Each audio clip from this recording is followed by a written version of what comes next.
मेरे तमाम प्यारे देखने वाले व्यूवर्स को अस्सलाम वालेकुम। उम्मीद है कि आप सब खैरियत से होंगे और आज मैं आप लोगों के साथ घिया गोश्त की रेसिपी शेयर करने वाली हूँ। बाज़ इसको लौकी भी बोलते हैं, सब्ज़ी को कद्दू भी बोलते हैं, आप कुछ भी कह लीजिए, लेकिन वैसे हम तो घिया ही इसको बोलते हैं। ठीक है, आज मैं आपको घिया गोश्त, बड़ा गोश्त जो है वो उसकी रेसिपी बताऊँगी और ये बहुत ही टेस्टी और मज़े की बनने वाली है। आपने ये मेरी वीडियो फुल वॉच करनी है, फिर आपको पता चल जाएगा ये कैसे बनी है। आइए मैं आपको बताती हूँ कि इसके लिए हमें क्या क्या चाहिए।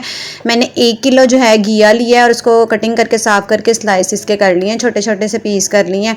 और आधा किलो मैंने गोश्त लिया है बड़ा और उसको भी मैंने अच्छी तरह से वॉश कर लिया, धो लिया और कटिंग करके रख लिया है छोटे पीसेस में। और एक बड़े साइज़ का मैंने प्याज लिया है, लहसुन अदरक का पेस्ट लिया है 1 चम्मच, और टमाटर एक बड़े साइज़ का मैंने लिया है, और 6 से 7 मैंने सब्ज़ मिर्चें कटिंग कर ली हैं।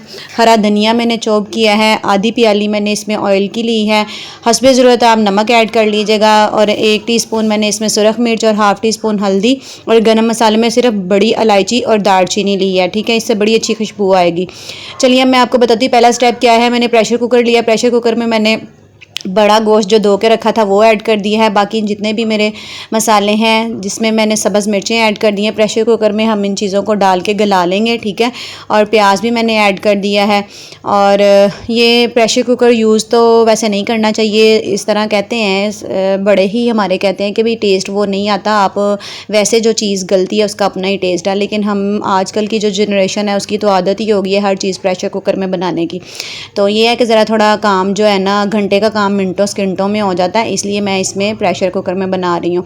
और ये मैंने सारी चीज़ें इसमें ऐड कर दी हैं, आप देख भी रहे थे। और ऑयल भी मैंने ऐड कर दिया है और पानी 1 गिलास डाला है। और अब मैं इसको 15 मिनट के लिए वेट लगाऊंगी। 15 मिनट तक जो है हमारा गोश्त जो है वो गल जाएगा। ये देखिए मैं प्रेशर कुकर बंद कर रही हूँ, चूल्हा मैंने ऑन कर दिया है और मैं इसको 15 मिनट के लिए वेट लगाने लगी हूँ। आपने भी इसी तरीके से पकाना है और ये आधे से पौने घंटे में ये हमारा सालन जो बन के रेडी हो जाता है। और हमारे नबी प्यारे सल्लल्लाहु हज़रत मोहम्मद सल्लल्लाहु अलैहि वसल्लम को ये वाली सब्ज़ी बहुत ही पसंद थी।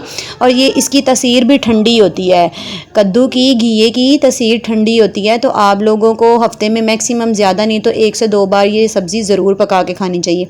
ये देखिए 15 मिनट हो गए थे, गोश्त जो है वो हमारा 85% तो गल ही गया। बाकी जो इसकी थोड़ी बहुत कमी रह गई है वो जब मैं घिया डालूंगी तो 10 मिनट तब वेट दूंगी, 5 से 10 मिनट, तो फिर बाकी का असर इसकी पूरी हो जाएगी। अब जो पानी इसमें रह गया है वो इसको मैंने खुश्क करना है, इसको मैंने भून लेना है अच्छी तरह। गोश्त को पानी खुश्क होने तक मैं इसको भूनूंगी। ये देखिए मैंने 10-15 मिनट भूनना है और पानी खुश्क हो गया और ये देखिए ऑयल नज़र आना शुरू हो गया, मतलब हमारा जो सालन है वो अच्छी तरह से फ्राई भून लिया है। अब देखिए मैं जो घिया कटिंग करके रखा था वो इसमें सारा ऐड कर दूँगी। और इसको मैंने ऐड करने के बाद इसको मैंने भूनना बिल्कुल नहीं है, इसको मैंने जस्ट मिक्स करना है। मिक्स करके मैंने बिल्कुल 1 कप आप कह लें, थोड़ा सा ही बस इसमें पानी ऐड करना है और इसको मैंने 5 मिनट या 10 मिनट के लिए वेट दे देना है। ठीक है, वेट लगाएंगे हम ताकि हमारा घिया जो है वो भी फटाफट से गल जाए और इसको फिर हम बाद में इसको भुनाई का काम करेंगे जब हमारा घिया जो है वो गल जाएगा। ये देखिए मैंने इसको मिक्स किया। मिक्स करने के बाद अब मैं इसमें जो है पानी ऐड करूँगी। पानी मैंने आपको बताया कि हमने सिर्फ थोड़ा सा ही डालना है।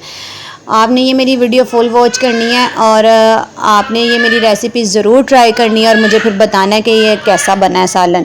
ये देखिए 10 मिनट हो गए थे और अब ये देखिए, ये देखें इसमें थोड़ा सा जो पानी रह गया, घिया जो है वो हमारा सॉफ्ट नरम हो गया है। और जो पानी रह गया वो भी मैं खुश्क कर लूँगी, इसको भून लूँगी 10 मिनट तक, तो पानी जो है वो इसमें खुश्क हो जाएगा। ये देखिए काफ़ी पानी है। ये सब्ज़ी जो होती है इसमें थोड़ा ही पानी डालना चाहिए, जितना मर्जी हम थोड़ा डालें फिर भी इसमें से पानी निकल ही आता है।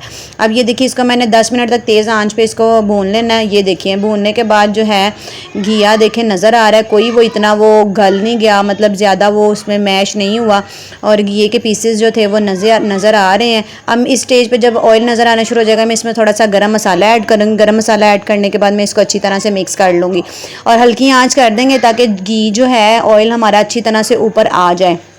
मैं वैसे खाने में ऑयल यूज़ करती हूँ, आपकी मर्ज़ी है, आप अगर घी यूज़ करते हैं तो आप घी भी डाल लें। सब्ज़ी बनानी है, खाना पकाना है, आप ऑयल से बनाएं, घी से बनाएं, कोई मसला नहीं है इसमें। लेकिन ये है कि ऑयल हमारी सेहत के लिए बेहतर है, इसलिए आप ऑयल ही यूज़ किया करें, घी को छोड़ दें, घी का इस्तेमाल करना छोड़ दें। अब ये देखिए मैंने हल्की आंच की थी, ऊपर ऑयल आ गया अच्छी तरह से और अब मैंने इसके ऊपर धनिया और सब्ज़ मिर्च जो है वो ऐड कर देनी है गार्निश के लिए। धनिए से तो खूबसूरती आती है और वैसे भी धनिए की तसीर भी ठंडी होती है। धनिए के बगैर तो कोई भी सब्ज़ी में खूबसूरती नज़र ही नहीं आती है, चाहे वो दाल है, चाहे सब्ज़ियाँ हैं, गोश्त है, कुछ भी है। धनिए के बगैर तो बेरौनकी सी जो है हमारी सब्ज़ी लगती है। ये देखिए मैंने धनिया ऐड कर दी है और मैंने हल्की सी थोड़ी देर के लिए आँच करनी है ताकि बिल्कुल अच्छी तरह ऑयल आ जाए ऊपर। ये देखिए हमारी माशाल्लाह से घिया गोश्त की रेसिपी जो है वो तैयार हो गई है। आप मटन में भी बना सकते हैं, चिकन में भी बना सकते हैं, तरीका सारा यही है। और ये देखिए माशाल्लाह कितना मज़े का लग रहा है। आपको मेरी ये वीडियो पसंद आए तो आपने मेरे चैनल को सब्सक्राइब कर देना है, लाइक शेयर करना है और बेल आइकन के बटन ऑन करना है ताकि मेरी हर नई आने वाली वीडियो आपको मिल जाए। अल्लाह हाफिज़।